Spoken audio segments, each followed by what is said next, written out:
नमस्कार, स्वागत है आप सभी का न्यूज वन इंडिया में और मैं हूं आपके साथ शाफनी पटनायक। संभल मामले की जांच जैसे जैसे आगे बढ़ रही है वैसे वैसे एक के बाद एक नए नए खुलासे हो रहे हैं।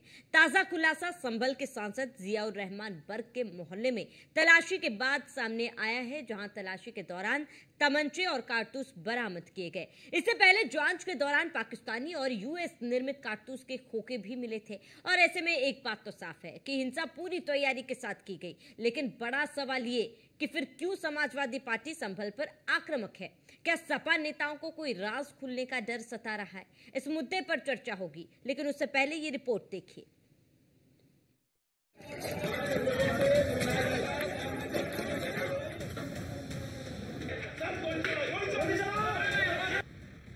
संभल मामले पर सपा का डर, सिर्फ सियासत या कुछ और?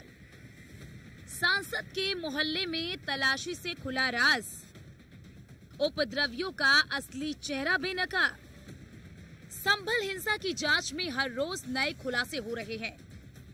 ऐसे में जब जांच टीम ने सांसद जियाउर रहमान बर्क के मोहल्ले में तलाशी अभियान चलाया तो घरों से जो चीजें बरामद हुई उसने सबको हैरत में डाल दिया, क्योंकि यहाँ घरों से अवैध तमंचे और कारतूस बरामद हुए।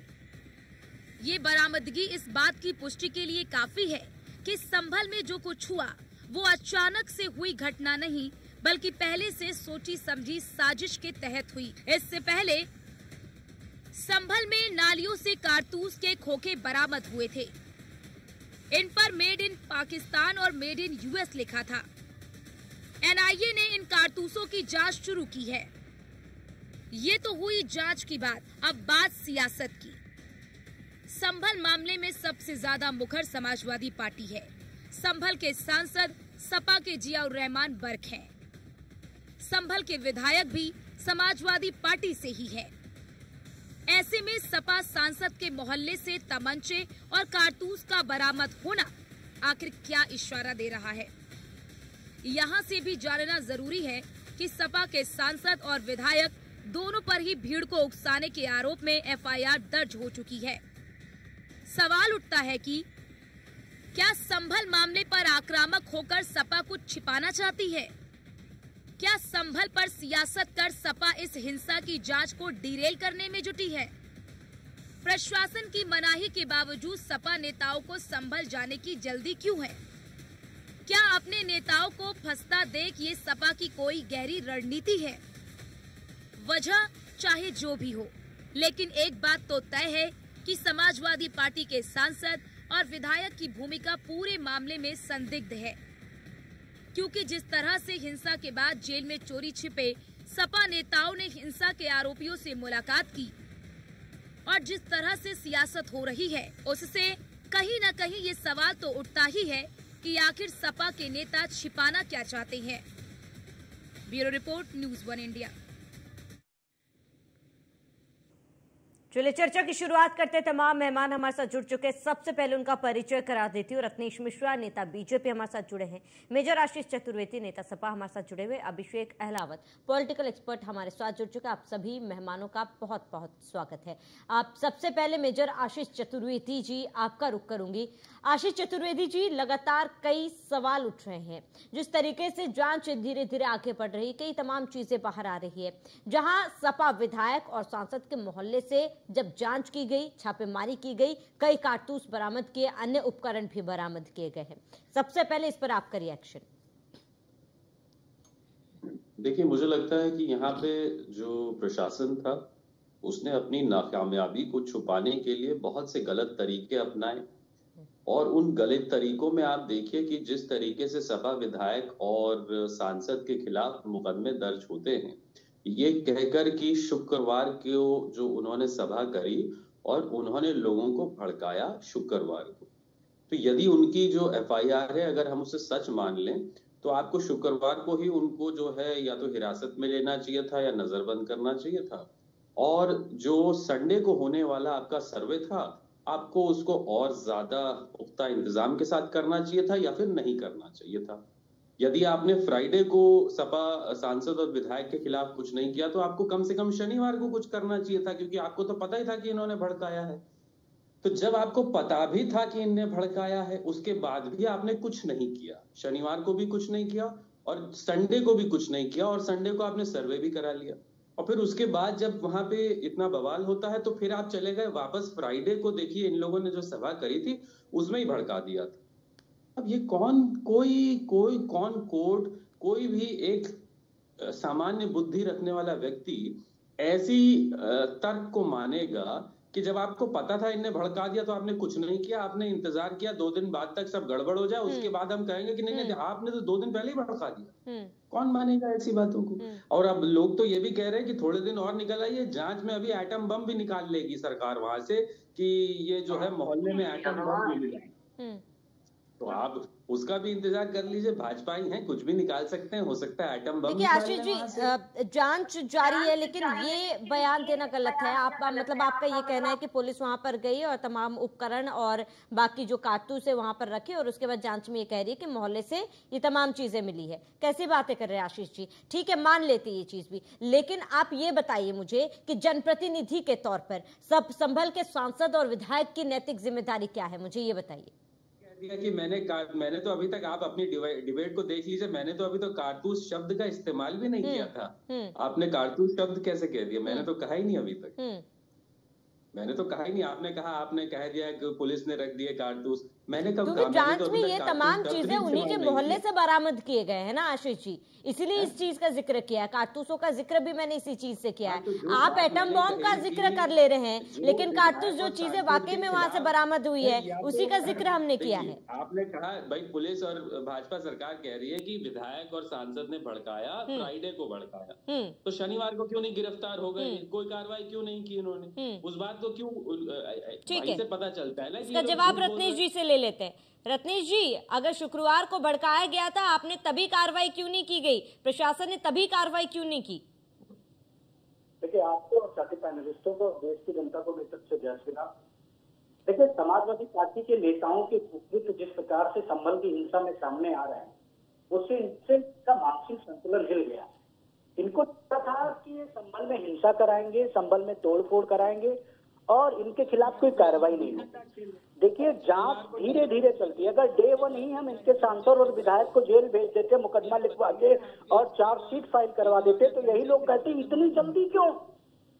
एक ही दिन में चार्जशीट फाइल होती है, एक ही दिन में मुकदमा दर्ज होता है, एक ही दिन में गिरफ्तारी हो जाती है, एक ही दिन में ट्रायल शुरू हो जाता है। जैसे संभल में जो सर्वे का आदेश आया था उस पे कह रहे थे। जांच में अभी और तथ्यात्मक चीजें निकलेंगी। अभी सपा के साथी ने कहा एटम बम भी निकाल सकते हो, तो अगर आपने एटम बम लगाया होगा तो वो भी निकल के आएगा, टाइम बम लगाया होगा तो वो भी निकल के आएगा। ये तो जांच चल रही है ना। जांच में जो वो भी न्यायिक जांच चल रही है, जो जांच में सामने आएगा तो कहा जाएगा। आप पूरी प्रदेश की जनता जान चुकी है कि समाजवादी पार्टी केवल हिंसा और उपद्रव और दंगा करा के प्रदेश में थोड़ा बहुत जो उसका मुस्लिम वोट बैंक का तुष्टिकरण उसको मजबूत करना चाहती है। और इनके देखिए, इनके यहाँ तो बड़ी द्वंद्वता है। इनके अलायंस वाले लोग जो है वो कुछ और बोलते हैं, ये कुछ और बोलते हैं, इनका कोई और मकसद है। इनका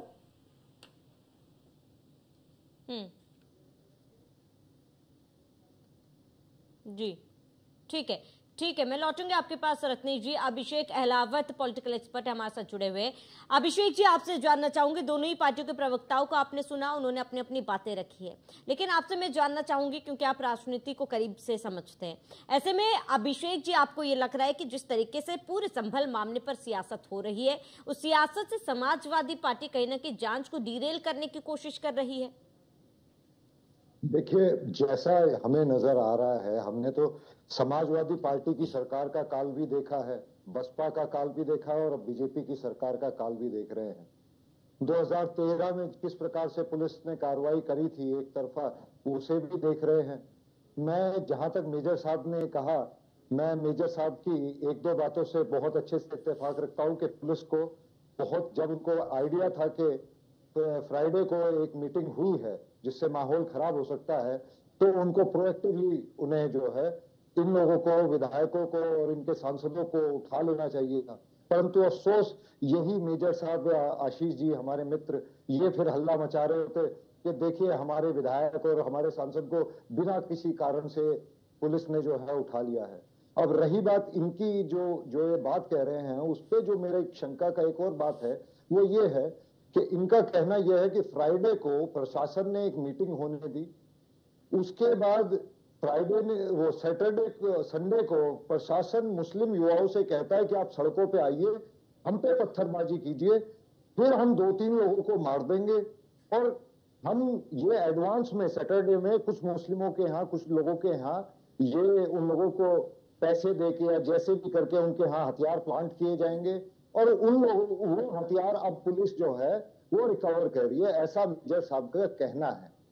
जैसे कि वो उनकी स्टोरी है, तो मेजर साहब ये स्टोरी में 72 छेद मेरे को नजर आ रहे हैं।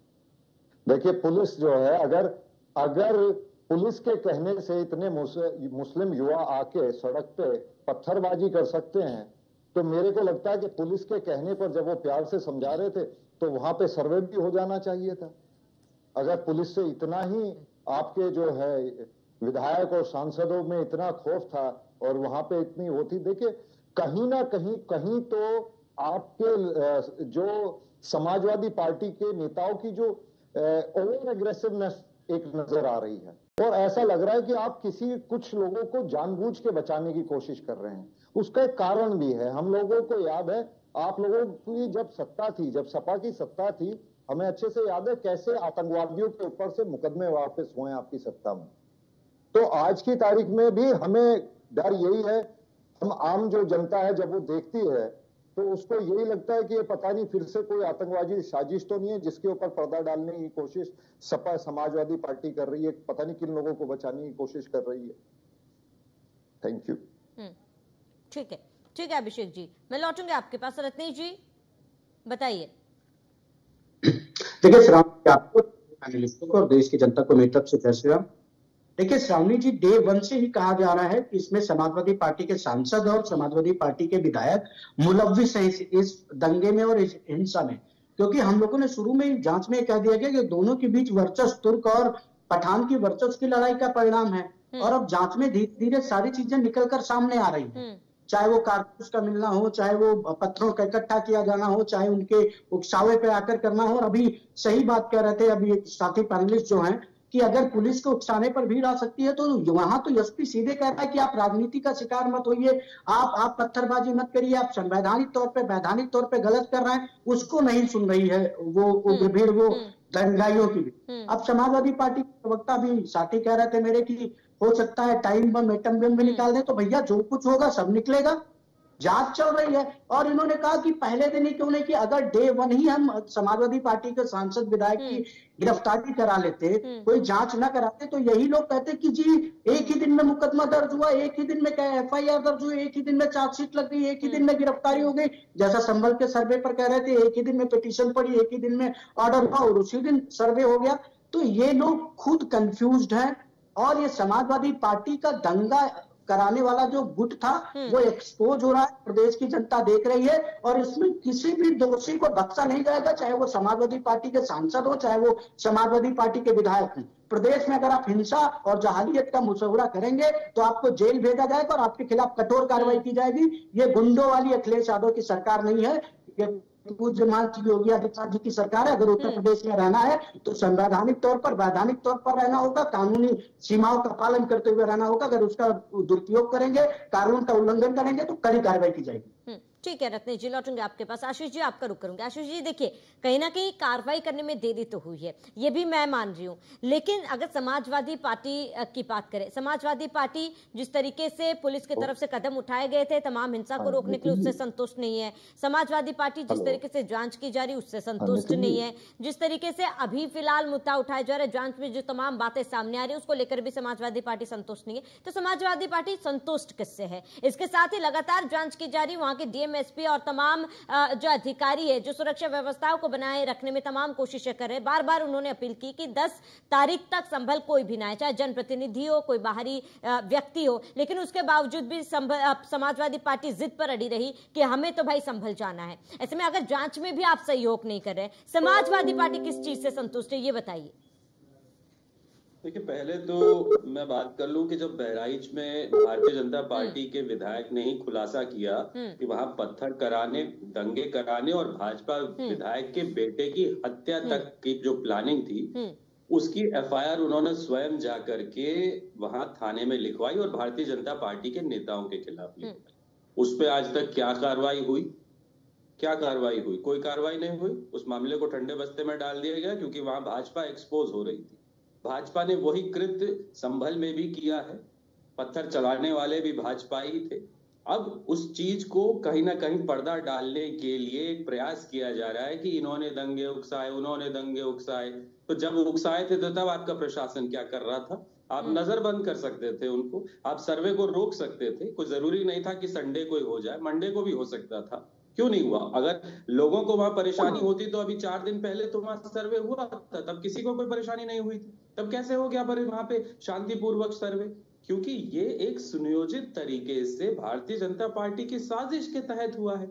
अच्छा, अब भारतीय जनता पार्टी को डर यह था कि अगर बाहर से लोग, बड़े नेता वहां जाएंगे, इन्होंने इंटरनेट बंद किया और ये कहना शुरू किया कि भाई देखिए, हमने 1 हफ्ते बाद वहां नालियों की तलाशी की, हमें कारतूस मिले। 1 हफ्ते बाद इनको वहां मिल गए। अब जिसने वहां 1 हफ्ते तक कोई कारतूस वहां पड़े रहेंगे, ये तो सोचने वाली बात है। और जहां तक किसी के यहाँ कोई कट्टा तमंचा मिल रहा है, तो आप किसी भी रैंडमली कहीं भी छापेमारी करेंगे और मोहल्ले में कुछ निकल आएगा, तो कहेंगे वो तो फलाने के मोहल्ले में निकला है, तो ये नहीं वही जो है दोषी, मतलब उस मोहल्ले में जितने लोग हैं वो सब आतंकवादी हो जाएंगे कि अगर एक जगह से कहीं कुछ निकल आएगा। ये तो भारतीय जनता पार्टी का लॉजिक है कि साहब मोहल्ले में निकला, उनके मोहल्ले से निकला है। भाई उनके घर से निकला है? नहीं, मोहल्ले से निकला है। तो क्या किसी दिन योगी जी के घर के अगल बगल कुछ निकल आएगा तो क्या योगी जी को पकड़ के पुलिस थाने ले जाएगी कि भैया आप ही मोहल्ले से निकला है, आप ही हो? ये ऐसा करोगे क्या? नहीं करोगे ना। क्यों? लेकिन थाने लेकर कहाँ गए? सांसद विधायक को थाने लेकर कहाँ गए? तमाम बातें निकलकर सामने आई है।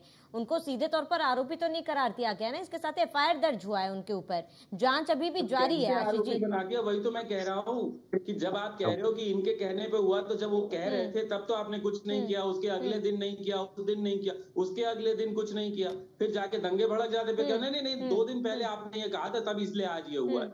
आशीष जी, लेकिन जनप्रतिनिधि होने के नाते, जनप्रतिनिधि होने के नाते उनकी भी एक नैतिक जिम्मेदारी थी कि सामने आए, अपने लोगों से, अपने जनता से अपील करे शांति बनाए रखने की, लेकिन तब वो सामने नहीं आए। जब जांच हो रही थी तब वो, जब जांच चल रही तो जांच पर सवाल उठाया जा रहा है। ठीक है आशीष जी, मैं लौटूंगी आपके पास। अभिषेक जी, समाजवादी पार्टी तब तक की जांच से वो संतुष्ट ही नहीं है। एक बहुत बड़ा सवाल मैंने कि समाजवादी पार्टी संतुष्ट किससे? तमाम जांच एजेंसियों पर भी वो सवाल उठा रहे, अब तक जो जांच हो रही है उस पर भी सवाल उठा रहे। कहानियां पुलिस की बिल्कुल अलग अलग कहानी, बिल्कुल दोनों अलग कहानियां हैं। अभिषेक जी, तो ये दोनों कहानियां तो पुलिस नहीं मैं कुछ सुन नहीं पा रहा हूँ। ठीक है आशीष जी, मैं लौटूंगी आपके पास। अभिषेक जी, आपसे मेरा ये सवाल है कि देखिए, मेरा ये सवाल आशीष जी से भी था कि समाजवादी पार्टी किसी तमाम चीजों से संतुष्ट नहीं है। जांच हो रही है, जांच एजेंसी, जांच प्रशासन, तमाम चीजों से वो असंतुष्ट है, सवालिया निशान खड़े कर रहे हैं। बिल्कुल मेजर साहब जिस पार्टी से ताल्लुक रखते हैं उसका इतिहास कुछ ऐसा ही रहा है। मैं आपको बताऊं, हमने अखबारों की खबरें पढ़ी हैं, बहुत से सीनियर आईपीएस अधिकारियों ने मीडिया के सामने खुल के कहा कि कैसे उन लोगों की पिटाई तक कर दिया करते सपा के नेता। तो उनको ऐसा ही लग रहा होगा कि आज भी प्रशासन ऐसा है, परंतु जनता की तरफ से जैसे हम देखते हैं आज की तारीख में, जनता हम आज की समय के प्रशासन पे ज्यादा भरोसा कर रही है, ये हमें दिखाई देता है। क्योंकि जब हम लोग कोई भी मामला लेके पुलिस के सामने जाते हैं तो आज की तारीख में कार्रवाई दिखाई देती है। कोई भी छोटा मोटा नेता किसी भी पार्टी का, चाहे सपा का हो या बीजेपी का हो, मैं बीजेपी के बारे में भी ये बात कह रहा हूं, बीजेपी के भी किसी नेता की मैंने नहीं देखा हिम्मत हो रही है प्रशासन के सामने कुछ बोल जाने की। तो प्रशासन पे हमें पूर्ण, मतलब जनता को तो पूरा भरोसा है, परंतु इन लोगों को भरोसा हो ही नहीं सकता जब तक कि प्रशासन इनके हाथों में ना हो, मेरे को ऐसा लगता है। और कुछ ना कुछ तो साजिश जरूर है, वरना इसको छुपाने के लिए इतना एग्रेसिव होना, इतना एक जगह को बचाने के लिए, अपने दो लोगों को बचाने के लिए इतना एग्रेशन, ये कहीं मतलब आजम खान साहब तक के लिए ये इतना नहीं लड़े जितना इन दोनों को बचाने के लिए लड़ रहे हैं। कुछ तो इसके पीछे साजिश जरूर लगती है। ठीक है अभिषेक जी, लौटूंगा आपके पास। रत्नेश जी, आपने आशीष जी को सुना, उनका साफ कहना है कि पहले क्यों नहीं ये बात तमाम चीजें उठाई गई, जब आपको पता था, जब पुलिस को पता था कि शुक्रवार को ही इन तमाम चीजों को लेकर भड़काया गया है, तो तभी कार्रवाई क्यों नहीं की गई, रविवार तक इंतजार क्यों किया गया? और इसके साथ ही जिस तरीके से जांच जारी है, क्या कारतूस एक हफ्ते बाद तक वहीं पर ही रहेगी? इस पर भी वो सवाल उठा रहे हैं, कहीं ना कहीं सीधा आरोप लगा रहे बीजेपी पर। देखिए श्रावणी जी, पहली बात तो समाजवादी पार्टी के प्रवक्ता को थोड़ा बहुत अध्ययन कर लेना चाहिए था।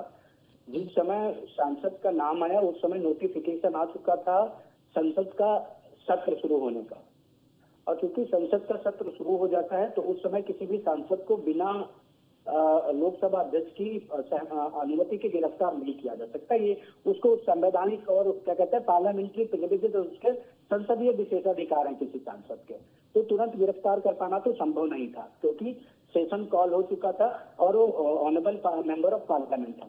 दूसरी बात जो समाजवादी पार्टी का, लेकिन देखिए श्रावणी जी, मैं आपको एक उदाहरण देता हूँ। 6 दिसंबर को मैंने अपने फेसबुक पे एक पोस्ट डाली थी, क्योंकि मेरे बड़े पिताजी कारसेवक रहे, राम मंदिर आंदोलन में शहीद हुए, तो मैंने उनको नमन करते हुए लिखा था कि अयोध्या से कलंक बाबरी मस्जिद को मिटा दिया गया था। आज उस पोस्ट पे मैं आप कहेंगे तो कमेंट दिखा दूंगा, मुस्लिमों ने खुले तौर पे कहा, इवन की एक ने तो मुझे फोन किया कि तुम्हारी हिम्मत कैसी होगी बाबरी मस्जिद को कलंक लिखने की, तुम्हारा मंदिर कलंक है। तो ये तो कट्टरता का अस्तर है जिनका ये सपोर्ट कर रहे हैं। आप कहेंगे आप मेरा इंस्टाग्राम खोल के देखिए, वो लोग खुले तौर पे लिखना है कि राम मंदिर कलंक है। तो क्या इस प्रकार की कट्टरता वाले लोगों का समर्थन समाजवादी पार्टी करेगी? अगर उनके ऊपर कार्रवाई होगी तो ये इसका मतलब कि चतुर्वेदी मेजर साहब भी मानते हैं कि राम मंदिर कलंक है। आप कहेंगे आप मेरे इंस्टाग्राम पे चले जाएंगे, वो पोस्ट पड़ी हुई है। मतलब अगर मैंने अपने राम मंदिर को लेकर एक पोस्ट डाल दी तो ये लोग सारे इकट्ठा हो गए, और हम न्यायिक तरीके से जा रहे हैं, न्यायिक तरीके से अपने अधिकार मांग रहे हैं, तो हम गलत हो गए। इसी कट्टरता को सपोर्ट करते करते समाजवादी पार्टी ने आग में झोंकने का काम किया प्रदेश को। ये लोग कानून व्यवस्था की बात करते हैं, इनकी सरकार में एसपी की हत्या हो जाती थी, डीएसपी की हत्या हो जाती थी, इंस्पेक्टर की हत्या हो जाती थी। मेरे सबको वो दिन याद करना चाहिए जब मथुरा में रामवृक्ष यादव ने एसपी मुकुल द्विवेदी को गोली मार दी थी। आज किसी में दम नहीं कि एसपी की हत्या कर देते। ये लोग कानून व्यवस्था के ये जो चूल्हा उड़ के आते हैं ना, मगरमच्छ घड़ियाली आंसू, वो मत दिखाए। देश की और प्रदेश की जनता समझ रही है, इसीलिए 2012 के बाद कोई चुनाव नहीं जीत पा रहे हैं। ठीक है रत्नेश जी, समय की कमी है हमारे पास, चर्चा को यहीं पर रोकना चाहेंगे। जुड़ने के लिए बहुत बहुत शुक्रिया। अभिषेक जी आपका जुड़ने के लिए बहुत बहुत शुक्रिया, और आशीष जी आपका जुड़ने के लिए बहुत बहुत शुक्रिया। तो जांच जारी है, संभल हिंसा पर लगातार जांच जारी है, नए नए खुलासे सामने आ रहे हैं, लेकिन वहीं समाजवादी पार्टी की बौखलाहट कम नहीं हो रही है। तमाम आरोप लगा रहे, लेकिन सबसे बड़ा सवाल ये कि इस बौखलाहट में आखिर समाजवादी पार्टी छिपाना क्या चाहती है। इसी के साथ इस बुलेटिन में इतना ही। देश प्रदेश की तमाम बड़ी खबरों के लिए बनी रही न्यूज़ 1 इंडिया के साथ।